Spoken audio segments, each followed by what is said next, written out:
shirkii aqoon-yahanada Soomaaliyeed ayaa saaka doodoodu ahayd mid kulul waxaadna moodeysay inay fureen wada hadaladii baryahan shakaala ee Somaliland iyo Soomaaliya xubnihii Somaliland ka socday ayaa ahaa kuwa banalka ama xagga hore soo fadhiya ergooyinka Soomaaliya ayaa iyaguna ku boobay hadallo kulul balan milicsan hadaba siday wax u dhaceen waxaan mowduucan toos u gelayaa mowduucuna wuxuu ku saabsan yahay maaha wixii soo socday Somaliland اعتراف raadinteedii guud ahaan maxaa ka qaldan maaha sidoo kale laakiin isbedelka gobolka ka socda tiyo lenseska lagu eegayo saameyn nooceedu ku yeelan doona marka inaan kaysira dul taagayaan isku dayaan muddada imika 40 sano iyo wax ku dhow wali Soomaaliya ay hadlayso in iyadu Soomaaliya tahay oo Somaliland aanay tixgelinba marka siyaasiga iyo aqoontiga sheegad aqoon raadiska iyo taa halka ay dhig waa dood kale waxa weeye inagii inaynaan wali ka bixin fikradda marka tan i'tiraaf raadinta Somaliland iyo saameynta ay ku leedahay maxaan ku yiraahdaa ay ku leeyihiin isbedeladan qaaradda ka dhacay ama geeska Afrika wataan xogaa waqtigaan haysta ka hadli doona laakiin se waxyaabo fara badan oo u baahan in la ogaado ayaa jiro wanan waxba hadhowto laga yaabay inaynu ka hadalno dadka Somaliland ee ku jira dawladda Soomaaliya ku jira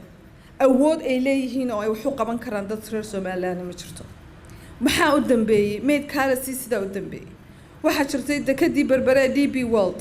waxa la keenay muxuu ahaa baarlamaanka way ku jiideen way wada dhinay gareeyeen iyadoo oo aan xitaa 1 minute laga debate gareen waxayna tustay it was a litmus test what is to come Somaliland haddii ay ku biirto Soomaaliya awood darida iyo in la doonayo in maartay in muxuu ahaa in la maartay awoodda laga qaado ayay taasi tustay dad badan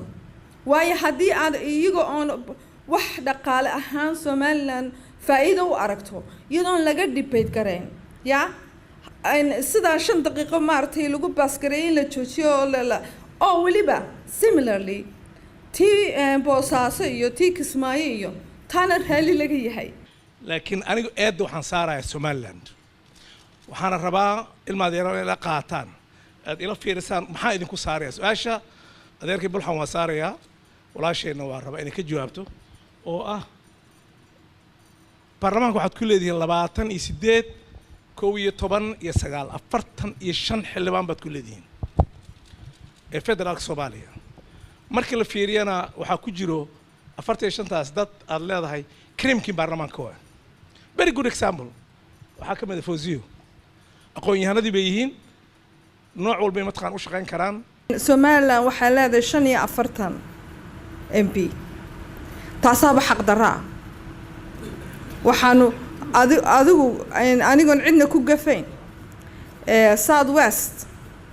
والله بقى قبل ما صدح قبل 60 something بلاد صح سومالاند وشن قبل 45 باسيسة علي أحمد رابي علي سيو ساب TV جيبوتي